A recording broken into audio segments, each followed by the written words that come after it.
Assalamualaikum warahmatullahi wabarakatuh.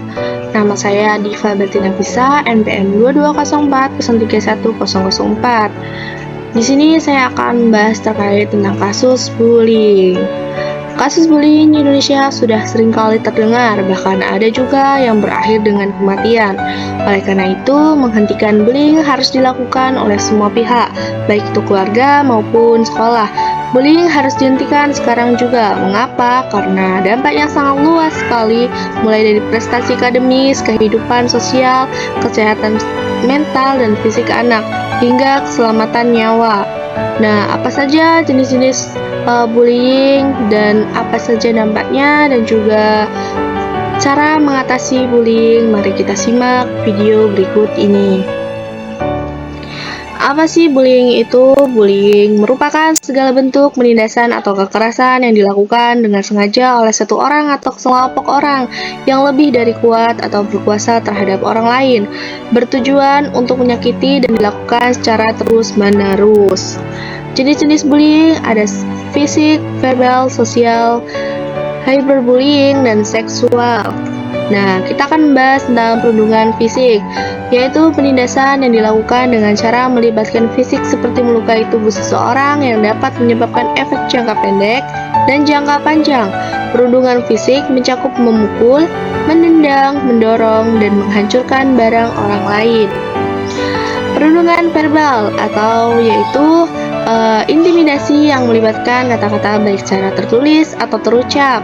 Perundungan secara verbal meliputi menggoda, memanggil nama yang tidak pantas, mengejek, menghina, dan mengancam. Perundungan sosial yaitu penindasan yang mengakibatkan merusak reputasi atau hubungan seseorang. Intimidasi sosial ini mencakup berbohong, menyebarkan rumor negatif, memperlakukan seseorang, dan mengucilkan seseorang. Yang keempat adalah cyberbullying atau perundungan di dunia maya. Perilaku intimidasi yang dilakukan menggunakan teknologi digital.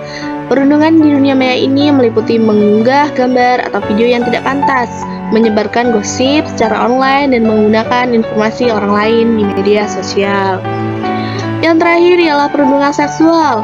Adalah tindakan yang berbahaya dan memalukan seseorang secara seksual. Intimidasi seksual ini termasuk pemanggilan nama seksual atau catcalling, gerakan vulgar, menyentuh, dan materi pornografi. Ada kasus banyak sekali di Indonesia ini, sampai 43 orang yang mengalami bullying atau perundungan, yang diantaranya 41 orang adalah siswa, siswi, dan yang kedua orang adalah guru. Pelaku bullying sebanyak 87 orang. Bagaimana sih cara mengatasi bullying? Yang pertama, komunikasi dengan orang yang terpercaya. Dan yang kedua, memberikan sosialisasi terkait bullying. Nah, pembulian yang terjadi di sekolah sering menjadi bahan pemberitaan baik di media sosial maupun media lainnya. Nah, sering sekali kejadian bullying ini terjadi karena kurangnya pengetahuan dan juga pemahaman tentang bullying. Hal ini penting yang harus dilakukan oleh pihak sekolah adalah melakukan sosialisasi kepada seluruh warga sekolah seperti guru, siswa, pegawai, tata usaha, security, bahkan tenaga kebersihan juga perlu diedukasi tentang hal ini. Jika semua orang memahami bentuk-bentuk perundungan, dampak yang ditimbulkan bagi korbannya, dan juga bagaimana menghindari bullying, maka akan lebih mudah untuk meminimalisir potensi bullying di sekolah. Bentuk-bentuk sosialisasi dapat dilakukan dengan cara menempelkan poster-poster anti-bullying, menyelipkan pesan anti-bullying dalam pembelajaran, atau ketika kepala sekolah atau guru memberikan amanat pada saat upacara bendera. Yang ketiga ialah memberikan dukungan kepada korban. Solusi bullying yang harus dilakukan adalah memberikan dukungan ini karena korban bullying biasanya merasakan ketakutan dan kecemasan berada di lingkungan di mana ia mengalami bullying. Oleh karena itu, tunjukkan bahwa guru dan teman-temannya peduli akan dapat membantu korban bullying merasa aman kembali. Jangan lupa untuk bekerja sama dengan orang tua siswa sehingga korban bullying dapat hidup normal kembali. Yang keempat ialah membuat peraturan yang tegas tentang bullying. Mengatasi orang yang melakukan bullying juga harus dilakukan sebagai langkah menghentikan tindakan atau sikap bullying.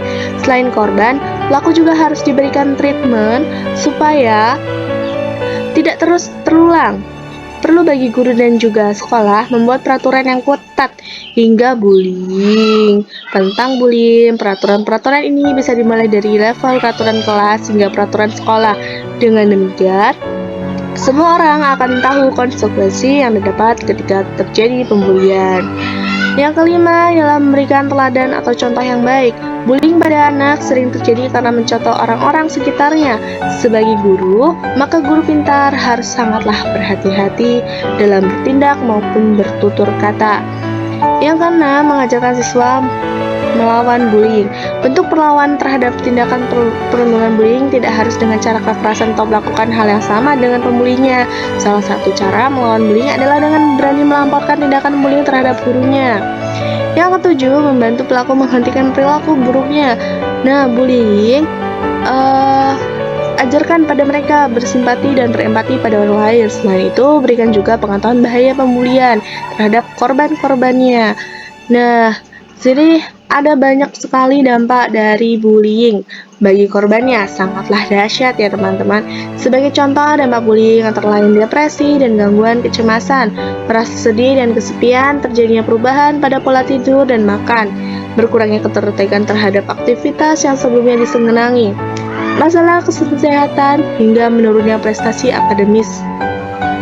Bagi pelaku, dampaknya bisa sampai pada kriminalitas. Nah, guru, yuk hentikan segala bentuk perundungan di sekitar kita. Tidak hanya guru, namun orang tua dan semua masyarakat yang ada di Indonesia. Sekian, terima kasih. Wassalamualaikum warahmatullahi wabarakatuh.